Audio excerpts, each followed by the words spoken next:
Well, the U.S. has launched so-called self-defense strikes in Iran, but also insists that the ceasefire is still in place. U.S. Central Command says the attacks targeted missile launch sites and Iranian boats that were attempting to place mines.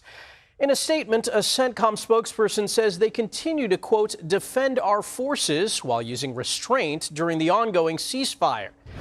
And just yesterday, President Trump said negotiations with Tehran were proceeding nicely. Talks took place throughout the weekend. According to two regional officials, the potential deal includes a 60-day ceasefire extension, reopening the Strait of Hormuz, ending military operations on every front, and a commitment from Iran that it won't develop nuclear weapons. But Tehran would also have to get rid of its stockpile of enriched uranium, and some Iranian financial assets would be unfrozen. Now, take a listen to what Secretary of State Marco Rubio had to say about the potential agreement. I think there's strong alignment and agreement on what a preliminary draft should look like. I think that, like anything with something like this, it's going to take a couple days to settle on, even down to the disagreements over a word, sentence. So we'll have to work through that.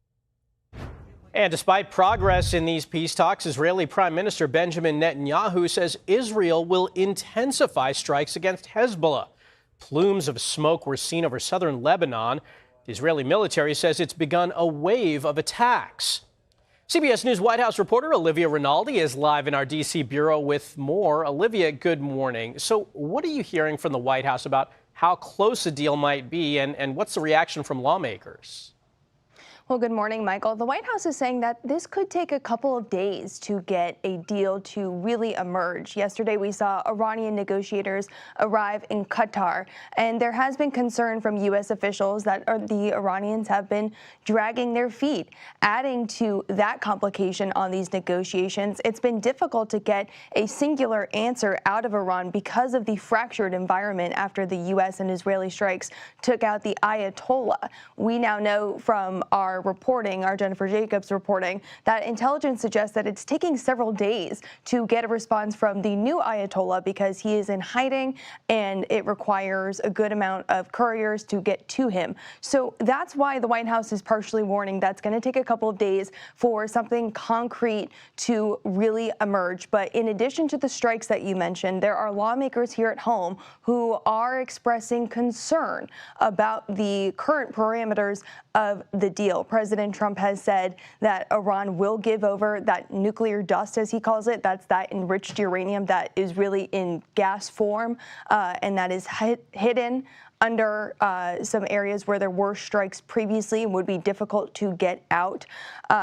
Republicans are wary of any deal that doesn't have that nuclear component. The Iranians have been saying, let's get a ceasefire in place first, reopen the Strait of Hormuz, and then we will have that discussion about that nuclear dust. But Republicans here on Capitol Hill have been saying over and over again that's just insufficient. Even Roger Wicker, who's the chair of the Armed Services Committee, who doesn't normally criticize the president, said in a post on X that a 60-day ceasefire with the belief that Iran will ever engage in good faith would be a disaster.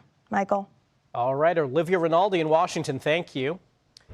And now let's bring in CBS News national security analyst Aaron MacLean for more. Aaron, good morning and thanks for joining us. Now, as we mentioned, U.S. Central Command, they call these self-defense strikes. So are American troops at increased risk right now? Well, American troops are always at risk when there's a shooting in their vicinity. And I just have to say, to connect the events of yesterday in the Strait, where you had American aircraft taking out Iranian boats that were laying mines, and then an exchange of fire, the aircraft got shot at. We shot at missile launch sites in Iran. Just to connect that back to the question of the negotiations, this is all taking on a sort of theater of the absurd quality. You know, you have these positive signals coming out of the White House that negotiations are proceeding well. You have Iranian negotiators actually flying over the Gulf into Gulf countries to continue the discussions. Meanwhile, IRGC boats are laying mines in the Strait, the very Strait that they promised to open as a condition of the ceasefire way back at the start of April. So there's a pretty big gap between those two realities, and it's not clear to me how they're going to get reconciled. And Aaron, let's talk about that potential peace deal between the U.S. and Iran. What's your take on the proposal? Is it feasible? Well, anything's feasible if the Iranians agree to it. My skepticism is over whether or not the Iranians will actually agree to what appear to be the emerging American red lines. One, the president has still stuck to his guns that the highly enriched uranium needs to come out of Iran. He appears to have softened his stance that it needs to come to the United States. He seems open to some sort of disposal of it under international supervision elsewhere. And then the other red line has consistently been the opening of the strait to pre-war conditions. That is to say, not only no tolls, but no Iranian claims of control whatsoever. Is Iran actually going to cede those things? Are they going to actually close off their own process of nuclear development?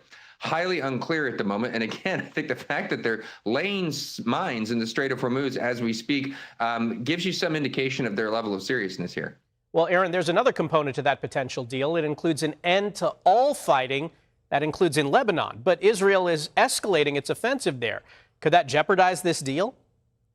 Yeah, this is an interesting dimension of things where the Iranians really want the United States to constrain Israeli behavior as part of all this. And I think your question is well put. How realistic is that? What leverage does the United States have over Israel? The answer, of course, is substantial. But if Hezbollah is launching an attack on Israeli forces, if Israel feels that it needs to have forces north of that border in order to maintain its own security in a fight with this Iranian proxy out there that itself does not seem to feel particularly constrained, that's itself, just in and of itself, an extraordinarily complex, dangerous, difficult to manage matter that is one of just several that would need to be resolved for this sort of grand bargain that the president seems to have in mind to come into focus. And so, again, I am more skeptical than optimistic here.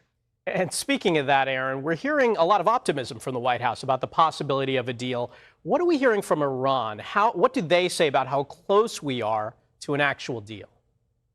The news from, when you get snippets from the supreme leader or you see Iranian state or state-linked news organizations speak on the matter, the language that they are speaking is not the language that the Americans are speaking. We had just a few days ago a statement reportedly from the supreme leader that the highly enriched uranium would never leave Iran. We've had Tasnim, which is an Iranian news organization, say within the last 48 hours that there is no way Iran is going to relinquish control of the Strait of Hormuz. Now, is that what Iranian negotiators are saying privately to American negotiators? That we can't say. We don't know what's actually going on, as it were, behind closed doors through those mediators. So it is possible that those public statements are all for show.